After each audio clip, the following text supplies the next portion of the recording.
A paz seja convosco. Amém. Amém.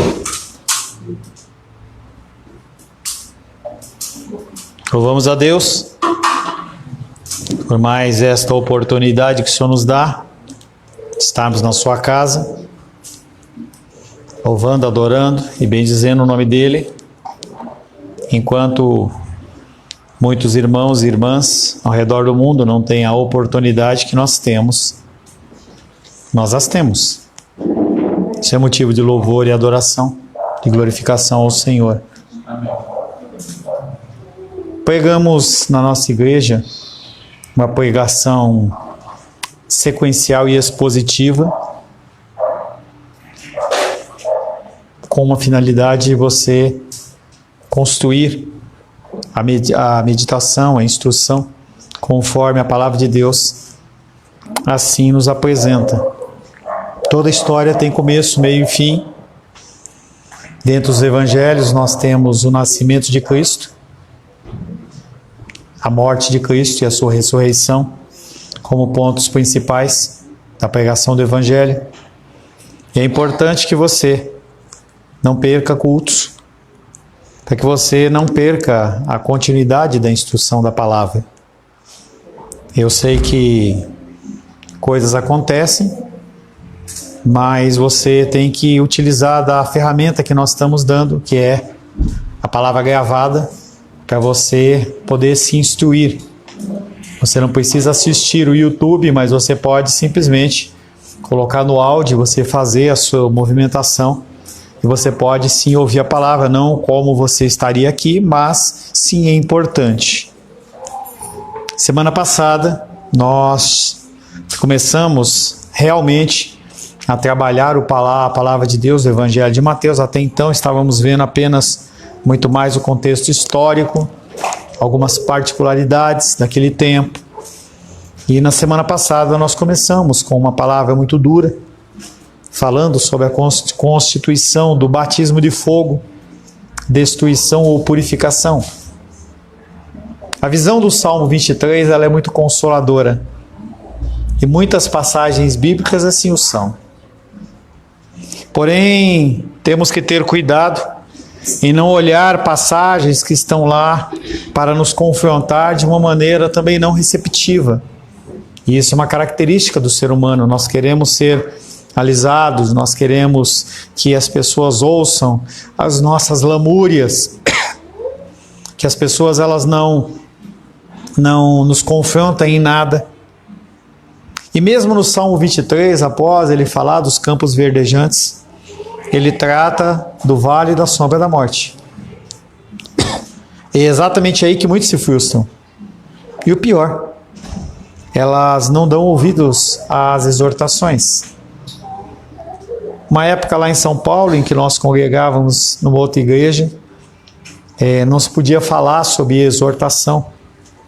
Quando nós chegamos em Brasília, na igreja que nós congregávamos antes daqui, o pastor da minha tia falava para ela, assim, poxa, ela exortava, ele falou assim, poxa, mas você estava chamando a atenção do povo, estava sendo tão positivo. Ela falou, poxa, mas eu olho o povo tão triste, tão cansado.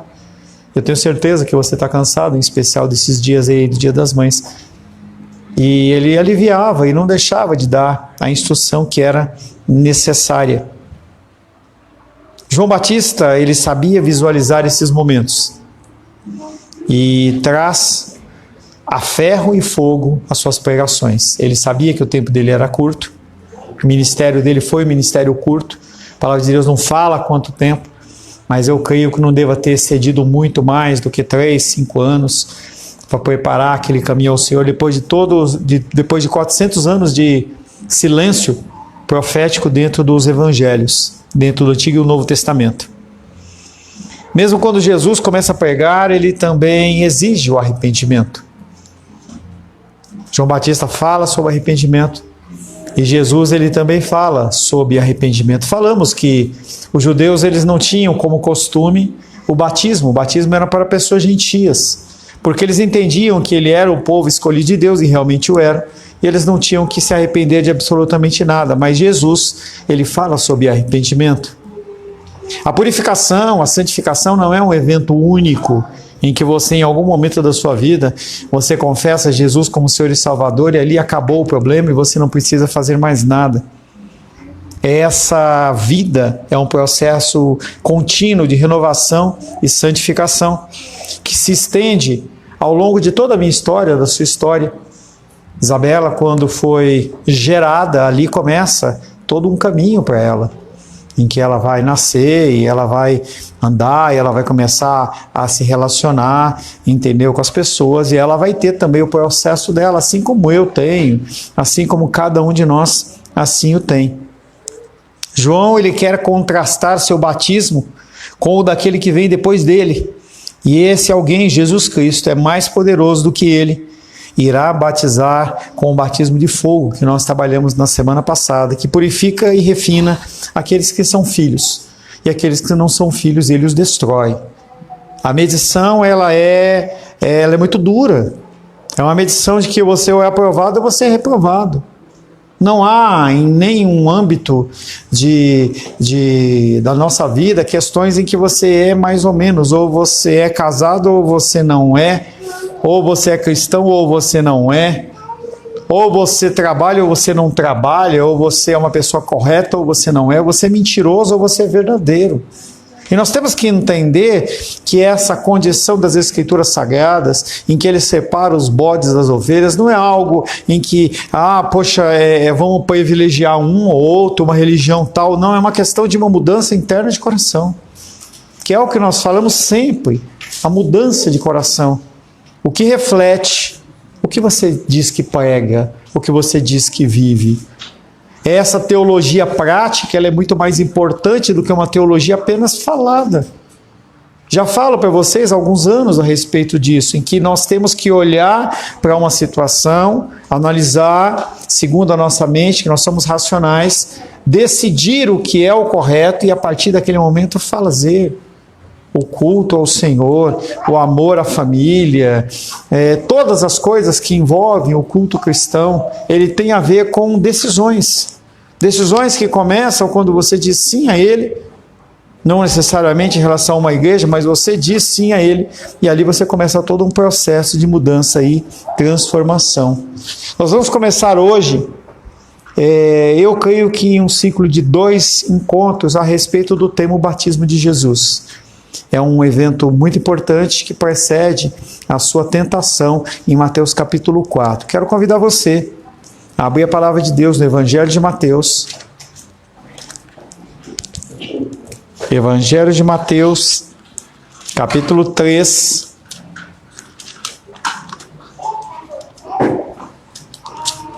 Do versos 13 a 17. Evangelho de Mateus, capítulo 3. Helena, presta atenção aqui. Mateus capítulo 3, vamos ficar de pé para reverenciar a palavra do Senhor, Helena. Mateus capítulo 3, versos 13 a 17, assim diz a palavra de Deus. Por esse tempo dirigiu-se Jesus da Galiléia para o Jordão, a fim de que João o batizasse. Ele, porém, o dissuadia, dizendo: eu é que preciso ser batizado por ti, e tu vens a mim? Mas Jesus lhe respondeu: deixa por enquanto, porque assim nos convém cumprir toda a justiça. Então ele o admitiu, o aceitou. Batizado, Jesus saiu logo da água, e eis que se lhe abriram os céus, e viu o Espírito de Deus descendo como pomba, vindo sobre ele. E eis uma voz dos céus que dizia: este é o meu Filho amado, em quem me comprazo, ou em quem me alegro, em quem tenho prazer. Palavra do Senhor, amém? Senhor, te louvamos, te adoramos e bendizemos pela leitura da tua santa e bendita palavra. Queremos, Pai querido, colocar-nos na tua presença, pedindo que o teu Espírito fale conosco, que o Senhor possa abrir o nosso entendimento, para que nós possamos crescer em estatura e fé, e sermos mais parecidos, semelhantes ao teu Filho amado, Jesus Cristo. Oramos em nome de Jesus. Amém. Podeis se assentar em nome de Jesus. O batismo de Jesus é uma marca. Nós estamos acompanhando a questão do João Batista, em que ele fala do arrependimento. E aí Jesus, ele nesse verso 13, dirige-se a Galiléia para o Jordão, a fim de que João o batizasse. Ele era judeu, não tinha que ser batizado. Ele não precisava se arrepender de nada, porque ele não tem mácula e nem pecado na vida dele. Mas mesmo assim ele vai. Quando você pensa nos 3 relatos dos evangelhos sinóticos, que são Mateus, Marcos e Lucas, que são os evangelhos semelhantes, a gente começa a perceber algumas características diferentes. Então essa cena de Mateus capítulo 3, versos 14 e 15, que nós vamos meditar, ela só aparece em Mateus. Interessante você olhar e ver que cada discípulo, cada apóstolo de Jesus, quando escreve, ele escreve com o foco, que nós já falamos, exatamente para um grupo e para um público-alvo. E aquelas informações que estavam sendo passadas ali eram bem interessantes. Lucas não comenta que João Batista batizou Jesus, mas quando nós lemos Lucas 3, de 1 a 21, não vamos ler, nós podemos ter certeza de que Jesus Cristo ele foi batizado naquela época. Não é porque um evangelho fala uma coisa que não aparece no outro que isso não é verdade. É simplesmente uma questão de ótica em relação ao que é importante a ser relatado. Nós não podemos negligenciar a importância desse versículo. Ele nos diz que Jesus viajou com uma finalidade específica desde a Galiléia até João para ser batizado no Jordão. Não era uma distância pequena, não é como você pegar um ônibus, não é você pegar o seu carro ou você viajar para uma distância, não. Jesus ele sai com uma caminhada, e essas caminhadas elas demoravam 2, 3, 4, 5, uma semana debaixo daquele sol quente, muitas vezes sem um local de pousada, mas ele foi com uma finalidade específica. Ele não foi lá para observar o que estava acontecendo. Você sempre tem que olhar para a figura de Cristo como a figura de alguém que é 100% homem e 100% Deus. Tudo o que acontece na vida de Cristo, ele já sabe que vai acontecer.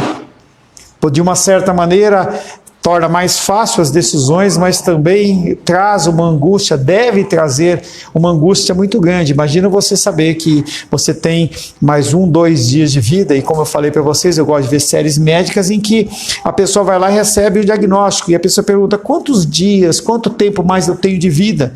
E aí o médico fala, você tem mais uma semana, você tem mais um mês, um ano, e aquelas pessoas elas ficam ali angustiadas, porque você começa a viver numa condição, quando que a pessoa vai morrer. João Batista, ele não tinha essa percepção, mas Jesus tinha. Então quando ele vai lá, ele não vai para ver o que está acontecendo, ver se está sendo feito direitinho, não, ele vai lá porque era uma ordenança do Senhor. Também ele não vai lá para olhar para o porquê que os saduceus e os fariseus, nos versículos anteriores, tentaram ser batizados. Ele não estava lá para julgá-lo, simplesmente ele foi lá para cumprir uma ordenança de Deus. As pessoas, eu não servi o exército, eu caí no exército de contingência, mas quando a gente vê a parte militar, e creio que o Moisés é uma pessoa que serviu, ele pode falar, quando uma ordenança ela é dada, ela não é questionada. Dentro que esteja dentro dos parâmetros do que a organização comanda, entendeu? Aquela pessoa que está lá debaixo daquela autoridade, ela pergunta por quê? Eu não consigo enxergar um militar, eu não falo, por que você está mandando eu fazer isso ou fazer aquilo outro? Isso é uma coisa que a gente tem que trabalhar, inclusive dentro de casa, com os nossos filhos. O filho tem que agir dessa maneira. Então, até uma certa idade, entendeu? Então, hoje, a Luísa ela já começa a tomar algumas decisões dentro da vida dela, em que eu não interajo, eu simplesmente sinalizo, dizendo, olha, eu acho que esse caminho não é o certo, eu acho que é melhor ali. O que é diferente quando você pensa em Helena, Heloísa, Júlia, Daniel e companhia, entendeu? Essas pessoas, elas não têm direito de decisão, mesmo Pedro ainda, entendeu? Não é uma pessoa que, poxa, eu posso fazer o que eu quiser, eu saio e faço o que eu quero. O que é diferente de pessoas com um pouco mais de idade, quando eu vou fazer essa transição. Então Jesus ele está indo lá dentro de uma ordenança. Havia uma palavra que falava sobre o seu batismo. Havia uma palavra que falava que ele tinha que passar por aquilo, e ele assim vai e o faz. E nós vamos ver em todo o Evangelho essa condição de Jesus falando assim, eu faço o que o Pai manda. Diferente de Jesus Cristo, você não é obrigado a fazer o que eu mando, porque eu não mando. eu simplesmente oriento. Vocês estão na condição de adultos. Então, como eu trato a minha filha, eu trato vocês. E vocês têm a gerência ou o arbítrio dentro da condição das decisões que vocês fazem. Então eu falo para vocês, olha, siga esse caminho, não faça isso, não faça aquilo, esse caminho não vai dar bom, entendeu? Sempre estou aqui à disposição, entendeu? Para te ajudar e te auxiliar quando você toma uma decisão errada. Isso também faz parte do crescimento, não é o que nós pais queremos. Seja eu como uma pessoa que cuide de vocês como filhos, seja vocês como pais em relação aos seus filhos. Hoje, Dia das Mães, a gente tem bastante como mães experiências em relação a isso, pais também. Jesus ele vai lá para ser batizado. Enquanto os saduceus, que representavam a classe sacerdotal dos judeus, se sentiram ofendidos pelo ministério de João Batista e procuravam repudiá-lo, o grande sumo sacerdote, Cristo, ele foi lá para ser batizado. Toda essa cena é uma cena que começa com toda uma configuração da condição de ele. Se ele, como uma pessoa que é o sumo sacerdote, ele vai ser batizado, por que nós não seremos? Quando ele lava o pé dos discípulos, ele fala, se eu, que sou o autor da vida, eu lavo o pé dos discípulos, por que vocês não lavam? Por que vocês não agem desta maneira em relação às pessoas que estão à sua volta, que convivem com vocês? Por que não demonstrar o amor? Por que não demonstrar o cuidado, já que eu demonstro amor? Sempre essa condição de Cristo é falando assim, faça o que eu faço. Diferente do que nós fazemos, faça o que eu faço, não faça, como é que é lá? Faz o que eu falo, mas não faça o que eu faço. Não faça, siga entender o que eu estou ordenando, mas não olha o que eu estou fazendo. Eu vi uma coisa muito interessante, em que o menino, ele entrou dentro do carro, e aí o menino chega e fala assim, pai, eu tenho que contar uma coisa. O menino assim da idade do Daniel, pai, eu tenho que contar uma coisa. E aí o pai falou, o que foi? Eu tomei uma suspensão, uma advertência. Ele falou, mas por quê? Ele falou assim, não, eu estava na aula de matemática. Mas você sabe matemática? Pois é, pai. E aí a professora perguntou quanto é 3 vezes 5. E aí ele perguntou para o filho, mas você não sabe? Ele falou, claro que eu sei, pai, 3 vezes 5 é 15. E aí a professora olhou para mim e falou assim, quanto que é 5 vezes 3? E ele falou, poxa, mas isso é a mesma... Falou um palavrão, né? Isso é a mesma coisa, mas era um palavrão, troca coisa por um palavrão. E aí ele olhou para o pai e falou assim, pois é exatamente isso, por isso que eu tomei a advertência, porque eu falei exatamente. Não, você não podia ter falado assim com a professora, isso é um palavrão, mas foi você que falou isso agora, pai, eu aprendi com você. E ele deu uma risada ali que não tinha nada de graça. Nada de graça. Nada. Os saduceus representavam a classe sacerdotal, mas Jesus Cristo, ele era o sumo sacerdote e ele também obedeceu e foi batizado. Irônico que aquele a quem o Pai havia designado para ser o grande sumo sacerdote tenha mostrado uma visão completamente diferente dos religiosos a respeito da questão. Religião não leva ninguém ao céu, mas ela existe. Essa ideia de que eu não vou ser submisso a uma religião, isso é uma ignorância. Nós temos princípios. Nós vivemos numa sociedade em que existem princípios a serem seguidos. Sim, o mais importante é o meu relacionamento com Deus. Mas o meu relacionamento com Deus, ele também parte por uma congregação, por um grupo de pessoas que pensam de uma forma determinada, que me ajudam, inclusive, a me manter firme dentro desse caminho. Nós temos padrões, nós temos parâmetros que devem ser seguidos. Mateus capítulo 3, verso 14, diz assim, ele, porém, João Batista, o dissuadia, ou tentava convencê-lo que aquilo estava errado, dizendo, eu é que preciso ser batizado por ti, e tu vens a mim? É interessante a figura de João Batista, ele é uma figura icônica, entendeu? Em que era um homem cheio de autoridade, não se fala de milagres e maravilhas a respeito da vida de João Batista, mas ele era a voz do que clama no deserto. E quando você olha essa situação em que Jesus chega, entendeu? E ele simplesmente fala assim, eu que devo ser batizado, a gente fica meio que disperso, mas o Evangelho de João, ele nos dá uma ajuda. Porque no Evangelho de João tem uma frasezinha que é importante para a gente entender esse momento, em que ele olha e fala, eis o Cordeiro de Deus que tira o pecado do mundo. Aí vem, você está vindo para que eu batize você? Importa que eu seja batizado por você e não ao contrário. Com base nesse texto, nós vemos que Jesus ele se aproximou do Jordão, João o viu e declarou sobre aquela condição de que ele reconhecia. Não se fala sobre a condição se ele tinha um relacionamento de primo com Jesus Cristo, mas ele conseguiu perceber que havia um ser chegando com mais autoridade espiritual do que ele. Quantas vezes as pessoas elas têm visto você e têm realmente percebido que você é um cristão? Será que as pessoas elas identificam você como um cristão? Na tua loja, no teu comércio, no teu ringue, aonde você está, na sua escola, será que as pessoas elas percebem algum tipo de diferença, algum tipo de mudança? João Batista ele percebeu. Ele olha e percebe que algo iria acontecer. Acontece alguma coisa interessante também lá no livro de Ezequiel. O povo estava no cativeiro babilônico. Ezequiel, ele era filho de sacerdote. E ele estava sentado às margens do rio Quebar, lá, que era um local lá na Babilônia. E ele percebe que alguma coisa ia acontecer. Ele olha o céu estava diferente. Ele sabia que os sacerdotes, a partir dos 30 anos, exerciam o seu sacerdócio. Ele estava numa terra estranha, ele estava num cativeiro, mas ele sabia que alguma coisa ia acontecer, e quando a coisa acontece, ele tem o discernimento.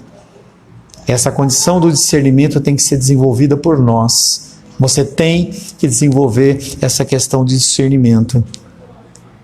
A referência de João ao Cordeiro de Deus faz parte de um sistema sacrificial do Antigo Testamento, ou seja, ele identifica Jesus Cristo como Cordeiro. Havia-se silêncio de 400 anos e aquele povo judeu continuava vivendo dentro de um contexto de sacrifícios. As pessoas precisavam realmente de sacrifícios para se achegarem ao Senhor. E ele observa e fala assim, acabou a necessidade de sacrifício. O Cordeiro de Deus chegou. Ele chegou. O Cordeiro deveria ser sem mácula, sem pecado, fora até lá e ele fora lá para lá até para ser batizado por ele, e aí aquilo gera confusão nele. Eu identifico Jesus Cristo como o Cordeiro de Deus que tira o pecado do mundo, mas o Cordeiro no templo ele não podia ter mácula, ele não podia ter mancha, ele não podia ter ruga, não podia ter defeito. Como que esse que não tem defeito vem a mim para eu batizar ele com arrependimento? Ele começa a ficar confuso. João não entendeu isso e tentou impedir Jesus de ser batizado, insistindo que ele, João Batista, que precisava ser batizado por Jesus. Muitas vezes nós não entendemos as ordenanças de Deus, mas nós sabemos que é uma ordenança de Deus. Não porque você ouviu uma voz, não porque você é uma pessoa racional, você ouve a palavra. Semana passada foi um convite feito para vocês, para que vocês mudassem, tivessem algum tipo de mudança de comportamento. Eu cheguei a ouvir novamente e vejo, poxa, espero que tenha havido alguma mudança. Eu estou acompanhando um rapaz que mexe com criptomoedas, compra e venda de criptomoedas, chama-se Day Trading, que você acompanha o subir e o descer dos gráficos, e aí você consegue fazer entradas de compra e entradas de venda. E ontem, aquele rapaz lá, que tem a idade dele de 23 anos, e a banca dele lá com 1.100.000 reais, eu olhei e falei, cara, o cara tá bem. E ele falava assim, acorda! E ele estava indignado, ele falou, acorda! Você precisa fazer algo! Sai desse marasmo! É isso que eu falo para vocês, acorda! Nós já estamos juntos aí há anos. E a mensagem, se você não percebeu até agora, ela não mudou, ela é a mesma. Acorda. É você ler as Escrituras, ouvir as Escrituras, entender e mudar o seu comportamento. Você precisa acordar. Nós não sabemos quanto tempo existe mais. Pode ser que seja um dia, um mês, um ano, mas pode ser essa noite. Nós não estamos levando a sério essa condição. Nós estamos achando que nós temos todo o tempo do mundo. Algo que, por exemplo, a Heloísa ela não tem nenhum tipo de discernimento em relação a isso. Talvez você pense como ela, em que você está aqui brincando e você vai andando. E eu perguntei para algumas pessoas durante o Dia das Mães, e perguntei para alguns que vieram aqui, perguntei, ei, encheu o bolso de dinheiro? Já está com tantos mil no bolso? Alguns, pastor, foi muito bom, esvaziou, agora vamos esperar o Dia dos Namorados. Será que essa é a expectativa da sua vida? ficar virando uma festa comemorativa em cima da outra, para tentar levantar recursos para você ter talvez um padrão de vida melhor. Será que é para isso que Cristo morreu? E nós não falamos que você tem que ser o miserável, eu quero que você prospere. Eu quero que aí esteja cheio de BMW na frente, entendeu? Cada um com a sua.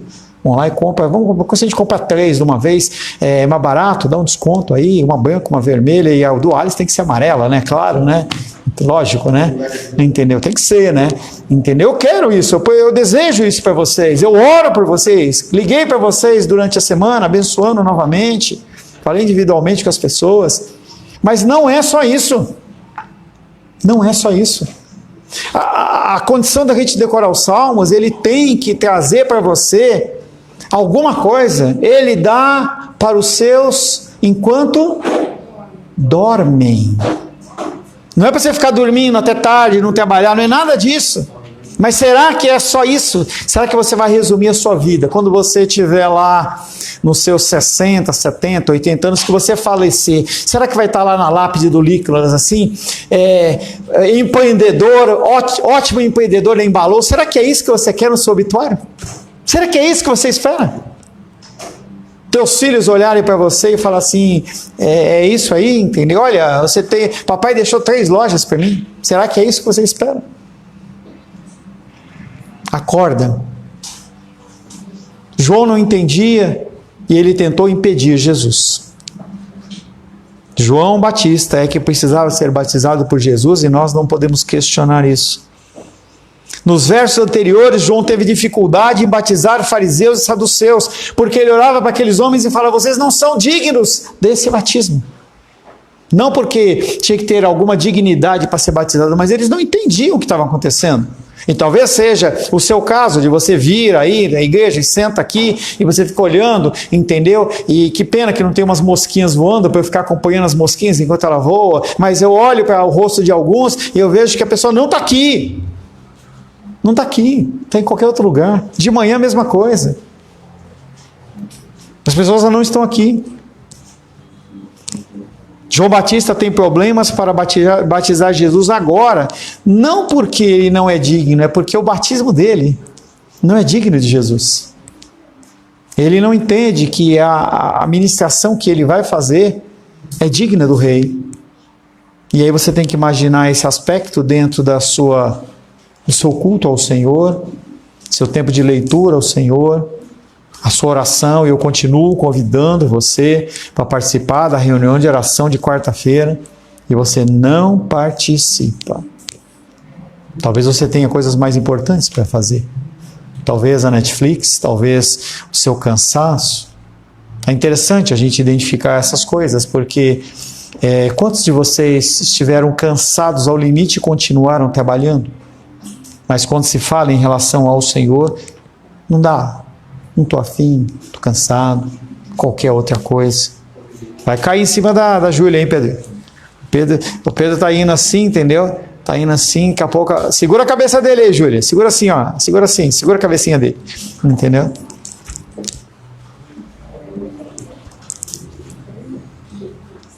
João Batista tem problema em batizar Jesus. Há 2 caminhos para a gente entender essa relutância de João. Primeiro, João reconhece Jesus como Messias e quer receber o batismo do Espírito de fogo de Jesus. Opa, essa é uma oportunidade, é uma opção. João Batista, ele olha e fala, eu quero esse batismo. Pô, mas esse batismo é duro. Esse batismo vai expor o meu pecado. Esse batismo vai mostrar quem eu realmente sou. Eu prefiro ser batizado com esse batismo aqui na terra do que ser julgado lá nos céus. Eu não quero aquele lá, não. Eu quero aqui. Quando você pede esse tipo de coisa, o Senhor simplesmente fala, então deixa eu apertar um pouquinho mais. É exatamente isso. Mas que você vai passar pelo batismo, você vai passar. Ou é aqui ou lá. Por isso que o julgamento começa pela casa do Senhor. Não é fora, é dentro da casa. Porque aqueles que recebem instrução, eles são julgados. Porém, o tema do Evangelho de Mateus em relação ao Espírito não é importante, e sim a justiça. A justiça, ela é central para a resposta de Jesus, que nós vamos ver no verso 15. Não há preocupação em relação à manifestação espiritual ali naquele momento de João Batista. Ele está querendo mudança real. Ele não está falando do batismo com o Espírito Santo, ele não está falando de línguas estranhas, ele não está falando ali, por favor, segura esse brinquedinho aí, tira da mão dela, ela está brincando, está derrubando, por favor. João Batista ele não está falando a respeito de uma unção espiritual, algo sobrenatural, ele está falando do fruto do Espírito. É isso que muda o coração das pessoas. Sim, a gente fazer uma manifestação aqui, poxa, eu estou com um problema físico, algum orar, e a pessoa ela ser curada, ótima pessoa, eu espero que isso aconteça, mas não é o foco de João Batista, ele não está pensando nisso. Tanto que é o que eu disse para você, não se fala em nenhum momento a respeito de atos sobrenaturais, simplesmente fala-se sobre arrependimento. Eu sei que está errado e eu vou mudar. Eu me coloco diante de Deus e falo assim, eu não vou mais fazer isso. Eu não acho certo.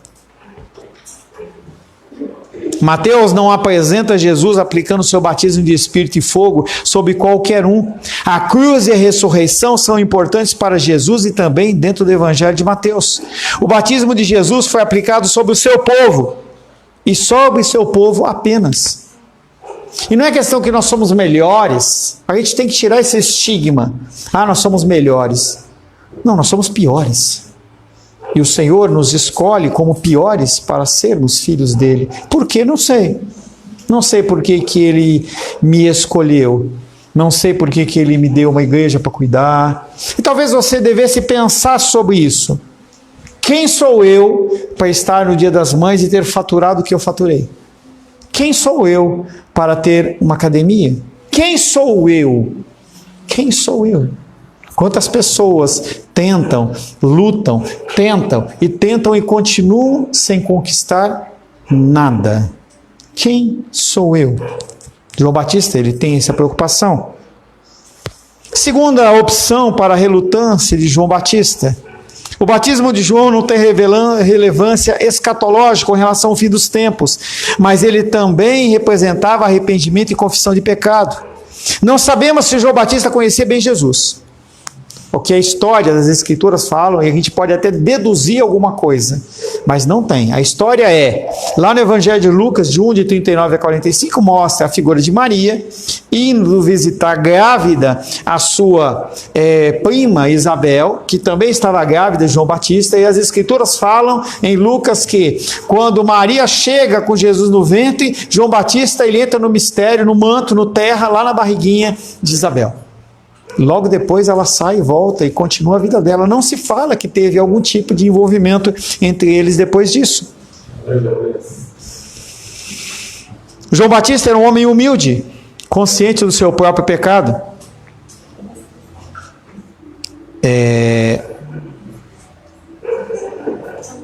Contudo, é inconcebível que seus pais não lhe tenham contado a respeito da visita de Maria para Isabel, que ocorrera 30 anos antes. João Batista ele deve ter reconhecido que Jesus, de quem ele era parente, cujo nascimento foi mais extraordinário que o seu e cujo conhecimento era maior do que o dele, estava ali para ser batizado. E aí a gente vê lá no texto de Lucas 2, 41 a 52, Jesus Cristo ensinando aqueles homens que eram sacerdotes. Ele como criança. Imagina, uma criança da idade do Daniel, por exemplo, ensinando pessoas. Ele teria que ter conhecido essa história. João Batista era um homem humilde, consciente do seu próprio pecado. Ele não conseguia detectar pecado em Jesus, que precisasse de arrependimento e confissão. Por isso, João achava que Jesus é que devia batizá-lo. Ele olha e fala assim, você não tem pecado, quem tem pecado sou eu. E quantas vezes a gente se depara em situações em que você está diante de uma pessoa que ela é mais santa que você, ou que obedece mais que você, e a obediência ela é uma determinação minha, eu decido obedecer ou desobedecer. Essa ideia de que eu faço sem querer, nós já deixamos ela para trás há anos atrás. Você faz o que você faz porque você quer, você é o que você é porque você quer. E o grande luta dentro do aconselhamento bíblico e o aconselhamento psicológico é exatamente essa condição de que o cara decide ser e fazer o que ele está fazendo, e aí a psicologia dá o nome de transtorno, e algumas realmente são até físicos, mas o aconselhamento fala, não, isso está errado, isso é pecado. Essa decisão que eu tomei, ela é pecaminosa. E eu tenho que mudar o meu jeito de ser. Eu posso chamar a atenção do Pedro 1 a 5, 10, 15 vezes, mas se ele não dormir cedo no dia anterior, se ele não tiver um soninho à tarde, ele vai continuar cochilando. E pode ser que ele cochile fisicamente, mas você pode estar cochilando espiritualmente, que é muito pior. Mateus não nos conta quando João Batista percebeu que Jesus era o Messias. Mas o Evangelho de João nos dá essa liberalidade de pensamento. O Evangelho de Mateus foca na impecabilidade de Jesus e no testemunho do Pai, e não no testemunho de João Batista. No quarto Evangelho a gente vê o contrário, porque o testemunho de João Batista era importante naquela condição. Aqui não é. O foco é o Pai, o foco é o Filho. Ali é o centro. E o que nós estamos estudando é a centralidade de Jesus nas Escrituras, debaixo do modo de obediência e ordenança do Pai. E às vezes a pessoa olha, talvez você pense assim: por eu pregar sobre santidade com frequência, talvez você pense que eu sou mais santo que você. E eu já disse para você que eu não sou. Não sou. As pessoas não entendem que o que acontece é que eu estou tão preocupado com a santidade de Deus, porque quando eu comparo a santidade de Deus comigo, eu vejo que ela é radicalmente diferente de mim, das minhas ações, dos meus pensamentos. O Senhor, Ele é muito mais santo que eu, incomensuravelmente mais. Então eu não quero que você olhe para mim e fale assim: poxa, eu queria ser que nem o pastor Paulo, eu estou longe do apóstolo Paulo, falar assim: sejam meus imitadores. Eu preciso manter os meus olhos na santidade de Deus o tempo inteiro. O tempo inteiro. Pois ela me revela de modo muito claro e necessário a necessidade desesperadora que eu tenho do Salvador. Eu careço do Senhor, da glória do Senhor, muito mais do que vocês. E se você não focar os seus olhos na cruz, e aí a Júlia estava aqui brincando, ela que trouxe uma florzinha, enquanto nós temos várias pessoas que trabalham em loja de flores, nós estamos aqui com a florzinha que o Senhor preparou através da Júlia, porque você não lembrou. Está aqui a flor, entendeu? Abençoando, porque o Senhor, Ele usou a Júlia. E nós temos que ter os nossos olhos fitos na cruz. E a Júlia estava aqui, ela me entregou a flor, e aí ela falou assim: pastor, começou a brincar aqui com a cruz, eu falei: cuidado que ela não cai, porque senão ela pode cair. Mas nós temos que olhar para a nossa cruz, não a cruz de madeira, a cruz de metal. Isso não é apenas um simbolismo.